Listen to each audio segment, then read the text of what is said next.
yo tengo un perfil curioso. Bueno, perdón.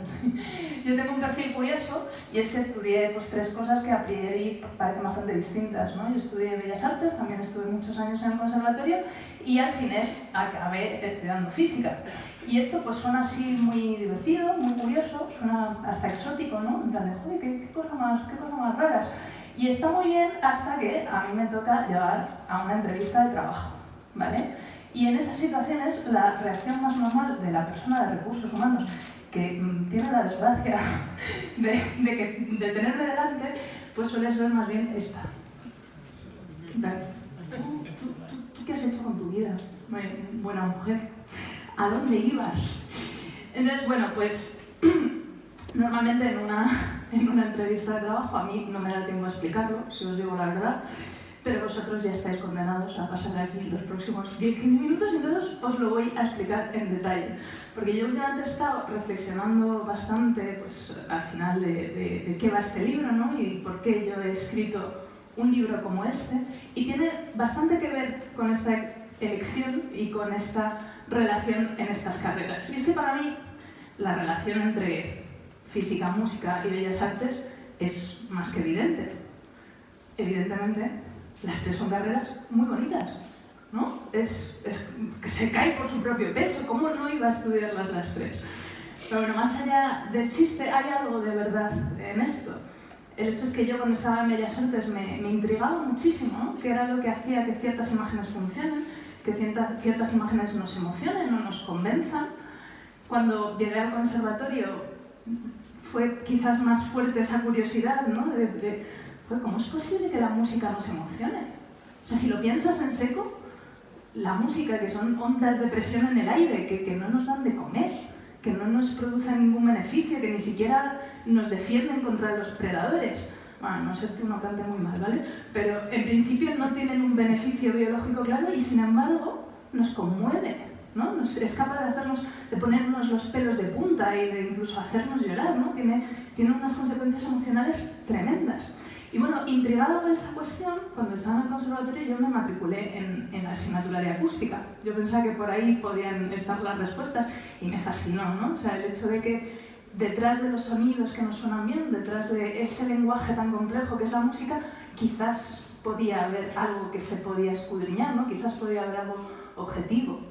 Y bueno, pues me lié con el tema de la acústica, me lié y acabé estudiando física en la UNED. Pero la cuestión es que lo que a mí me llevó a interesarme por la física fue una pregunta estética. ¿Por qué me gusta la música? Esa fue la pregunta que a mí me llevó a una carrera tan aparentemente fría y objetiva como la física.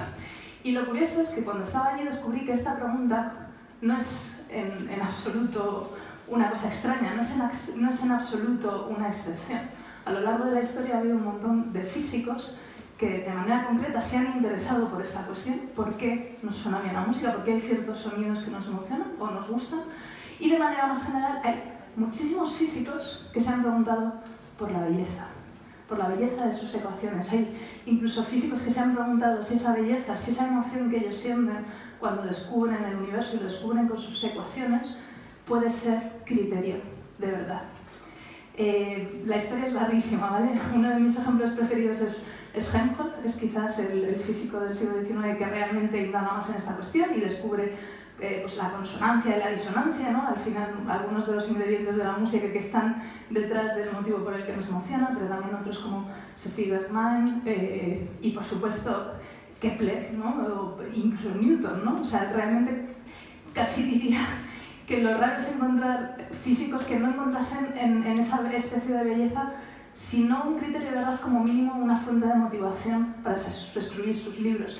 Y es curioso porque hoy en día se nos pinta a estos pensadores pues como estatuas de cemento, que están maquinalmente interesados por la verdad y nada más que la verdad, y su corazón está en otro sitio que nadie sabe, nadie lo ha encontrado.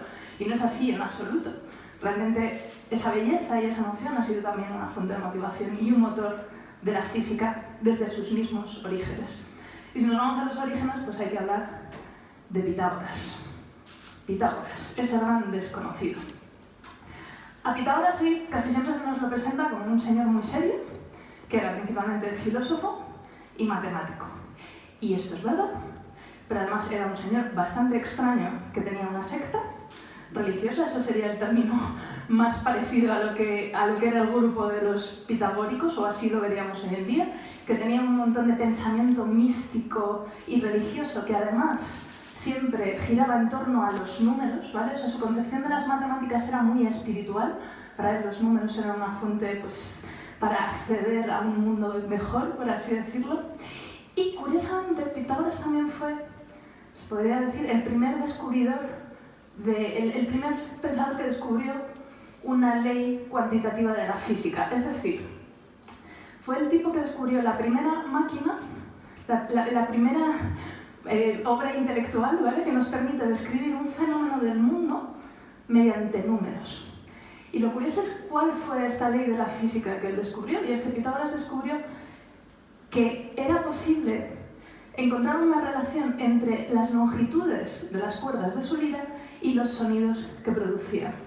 Y no solo eso, lo que él descubrió es que cuando las cuerdas de su lira estaban proporcionadas por números sencillos, números que él consideraba bonitos, ¿vale? Ahí vuelve a estar la belleza, resulta que los sonidos de esas cuerdas eran agradables, ¿vale? Por ejemplo, una lira que tuviese unas cuerdas de 10 centímetros, 20 centímetros, 30 centímetros y 40 centímetros, ¿vale? Es decir, unas cuerdas relacionadas por los números 1, 2, 3, 4. Esos números son súper sencillos y súper fáciles. Pues cuando Pitágoras tocaba esa lira decía, ¡joder, qué bien suena! ¡Qué guay!, ¿no? ¡Qué armónico! ¿Cómo encaja todo? Y además es que es fácil. Es que estos números son bonitos, son sencillos. De esa manera Pitágoras concluyó que la belleza de la música, y de manera más general la belleza del mundo, debía emanar de los propios números. Y por ese mismo motivo, la labor de los científicos y de los matemáticos y de los pensadores no era solo descubrir la verdad, sino también procurar que sus ecuaciones fuesen hermosas. Este pensamiento, ¿no?, tiene muchas implicaciones. Una de ellas, por ejemplo, es el concepto griego del cosmos, ¿vale? El cosmos era lo opuesto al caos. El cosmos, ya os digo, como Pitágoras dijo, joder, las cuerdas cuando hay números suenan bien. Pues para que el mundo esté bien hecho, ¿no? Porque queremos que el mundo esté bien hecho. ¿Quién no va a querer que el mundo esté bien hecho? Pues para que el mundo esté bien hecho, también tiene que estar regido por números. Y si nosotros investigamos y encontramos esos números, va a ser una pasada, porque va a ser una preciosidad todo, ¿no? Entonces ese es el concepto del cosmos. Su idea del cosmos, que hoy lo traducimos como universo, era más sutil, era un todo ordenado y por lo tanto hermoso, por lo tanto bello. Nosotros heredamos de este concepto, por ejemplo, la palabra cosmética, ¿no? La cosmética, ¿no?, que la asociamos a la belleza, a pues, ponerse pintalabios, rímel y esas cosas. Para los griegos en realidad no sería del todo eso, porque ellos buscaban los números, buscaban las proporciones. Entonces, para ellos la cosmética sería algo que podría hacer pues, Mr. Potato, ¿no? Ordenarse la cara, ponerse las cosas en los sitios correctos. Realmente no sería tanto como pintar como ordenar. Y bueno, esta idea tuvo también grandísimas consecuencias sobre todas las ramas del pensamiento. Por supuesto, el cosmos pues también lo tuvo sobre la astronomía, pero yo he querido aquí retomar especialmente tres, que son las tres que a mí me dan quebradero en las entrevistas de trabajo. Tuvo muchas consecuencias sobre la física, por supuesto. Veréis, Pitágoras está tan convencido de que las matemáticas, ¿no?, y su belleza se fundamentaban en la música, que él se inventó un currículum, ¿vale?, un programa de formación para gente muy lista, que era el quadrivium, ¿vale? El quadrivium y el trivium, era algo así como el programa de disciplinas que debían estudiar las élites europeas. En el quadrivium estaban las disciplinas relacionadas con las matemáticas y en el trivium estaban las disciplinas relacionadas con la lengua. Bueno, pues en el quadrivium, las disciplinas de ciencias, las disciplinas numéricas, estaban la aritmética, la geometría, la astronomía y la música. La música era una más de las matemáticas. Y esto tuvo grandes consecuencias, porque significa que a lo largo de toda la Edad Media, que fue un rato, todos los pensadores de Europa estudiaron conjuntamente música y matemáticas. Era una rama más de las matemáticas, no era un ocio, no era una excepción. muchas veces fundamentaron sus teorías físicas y sus teorías matemáticas en cuestiones musicales. Kepler, por ejemplo, ¿no? Él escribió el Harmonices Mundi y no solo dice cómo se mueven los planetas, también nos dice cómo suenan y fundamenta ese movimiento en parte en la música que hacen esos planetas. Kepler creía que su teoría sobre las órbitas de los planetas era correcta en parte porque le sonaba bien, porque la música que hacían esos planetas, tal y como él los había descrito en su teoría, era bonita, era una música que a él le gustaba. Y este ejemplo también, por ejemplo, Newton. Newton quizás fue uno de los últimos pensadores, de los últimos científicos de nuestra historia que realmente estudió el quadrivium, pero sí, él estudió música y hay una cosa que no es muy conocida y es que Newton tiene un tratado de teoría musical, ¿vale? Que es Of Music, lo escribió durante un confinamiento que le cundió muchísimo, también os lo digo, porque el mismo confinamiento pues se inventó el cálculo, habló de gravitación universal, empezó a estudiar óptica, o sea, un crack Newton. Bueno, pues entre todas esas cosas, él estuvo escribiendo sobre teoría musical y sobre cómo afinar de manera óptima una escala. Eso se queda un poco aparcado, ¿vale? Pero cuando más tarde Newton descubre, ¿no? Esta historia la conocemos casi todos, ¿no? Newton es la persona que demuestra que cuando tú haces que la luz blanca atraviese un prisma, la luz blanca se divide en colores, ¿vale? No voy a decir 7, se divide en colores. Bueno, pues Newton es el autor de la idea de que esos colores son 7. Newton es el autor del meme, ¿vale? Del meme cultural, de la idea cultural de que el arco iris tiene 7 colores. Si lo pensáis, si alguna vez habéis visto un arco iris, no hay fronteras entre esos colores. No es como si de repente estuviese el amarillo, después hay una línea negra y después ves el naranja y después otra línea negra. No, realmente es un gradiente. Entonces en el arco iris hay tantos colores como uno quiera contar, ¿no? Pero Newton había estudiado que si uno dividía una cuerda en trocitos, podía obtener los sonidos de una escala. Y cuando se puso a estudiar la luz y vio que también se dividía en tonos, lo que hizo fue tomar como referencia las notas de una escala musical. Y este esquema que aparece en su libro de óptica dice exactamente qué notas musicales eran esas. O sea, si fijáis, aquí están los colores del arco iris, ¿no? Rojo, naranja, amarillo, verde, azul.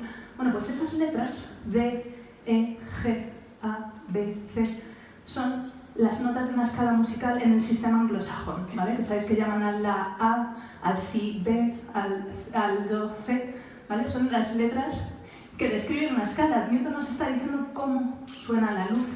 Y no solo eso, está diciendo que la luz forma círculos, igual que una escala musical. Hoy sabemos que eso no es así, ¿no? Realmente la luz no gira sobre sí misma como si lo hace el sonido. También tuvo muchísima influencia Pitágoras y toda esta idea, ¿no? de que los números producían belleza sobre nuestra historia de la música. Desde la antigüedad, gracias en parte al pensamiento pitagórico, hubo una especie de cisma. Estaba la música teórica y la música que hacían los punkis por la calle, ¿vale? Era una música más práctica, una música que se tocaba de oído, pero también había una rama de la música muy cerebral, muy de hacer que los números se encajasen. Una música que muchas veces tenía intervalos que consideraba perfectos y que se podían utilizar, ¿no? O sea, con muchas leyes. Y en cambio tenía otros intervalos pues, que eran más sutiles. Y hay una cosa muy curiosa, y es que si uno estudia la historia de la música, de esa música más teórica, ¿no? De esa teoría de la música, casi se podría contar como la historia de cómo la música consiguió huir de Pitágoras, ¿sabes? Al principio los únicos intervalos que estaban aceptados eran los intervalos que había dicho Pitágoras con los números perfectos que a él le gustaban, el 1, 2, 3, 4, o sea, era muy limitado en sus gustos, y poco a poco se fueron aceptando más intervalos cada vez más alejados de esa armonía tan teórica. Y hay una historia muy bonita, que es que precisamente en el momento en el que la música se libera un poco de esta carcasa teórica tan, un poco vamos a llamarla rígida, es precisamente en el momento en el que busca hacerse más emocional, y eso al mismo tiempo, esto es en la época de Galileo, viene acompañado de que la física se haga más experimental. O sea, digamos que los músicos empiezan a usar sus oídos y esto también ayuda a los físicos a empezar a mancharse las manos y a ir al laboratorio, ¿no? O sea, al mismo tiempo que los músicos empiezan a usar sus oídos, ¿no? A salir de su cabeza y a hacer menos música teórica, simultáneamente los físicos también empiezan a hacer menos física teórica, menos física de cabeza. Y esto viene gracias precisamente a Galileo y a su padre, que era un músico, que era Vincenzo Galileo. Y bueno, tiene una última influencia, ¿no? Porque hemos dicho, sí, pues Pitágoras, lógicamente, tiene mucha influencia en la historia de la física y en la historia de la música. Pero curiosamente también tiene mucha influencia, incluso de manera más general, en el pensamiento estético europeo. Y ahora yo os tengo que preguntar, ¿cuántos os suena esta imagen? ¿Cuántos sabéis qué es esto? ¿Habéis visto alguna vez, no? Por lo menos. Vale, y ahora sí que tenéis que levantar la mano. ¿Cuántos creéis que esta imagen está relacionada con el número áureo? ¿Con el número? Áureo. ¿O habéis leído en algún sitio que está relacionada con el número áureo? Bueno, es un mito muy extendido en internet, ¿vale? Muchas veces cuando se habla de el amor de los renacentistas por las proporciones numéricas y las matemáticas, se habla mucho de este número, el número áureo, que es un número irracional. Pero en realidad es una cosa que no está muy fundamentada. En realidad esta imagen es el hombre de Vitruvio y, como su propio nombre indica, se basa en las enseñanzas de Vitruvio. Y Vitruvio, pues era un señor que hacía arquitectura y era un romano, ¿vale? O sea, en la época de los romanos. Bueno, pues como buen romano se había apoyado toda la filosofía de los griegos. Entonces, Vitruvio, ¿en quién se inspiraba? Pues se inspiraba en Pitágoras.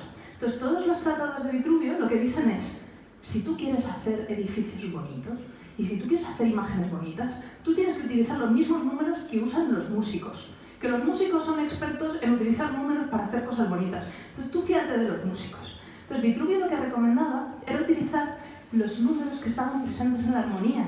Él lo que recomendaba es utilizar rectángulos proporcionados por los números 1, 2, 3, 4. Utilizar círculos perfectos, ¿no? Proporción 1, 1. Utilizar cuadrados perfectos. Vitruvio no, le daba igual el número áureo, ¿vale? Eso estaba fuera del pensamiento de Pitágoras. Entonces, a mí me parece muy bonito, ¿no? Pensar que Europa está llena de edificios renacentistas donde, si uno mira bien, están los mismos números que hacen que los acordes de nuestra música suenen tan bien. Y bueno, no sé si os habré convencido de que me contratéis. Sí que espero por lo menos haberos convencido de que esta trilogía no es tan extraña al fin y al cabo, y que efectivamente hay muchísimas conexiones entre la física, la música y la belleza. Y bueno, quizás de que le echéis un ojo al libro. Muchísimas gracias.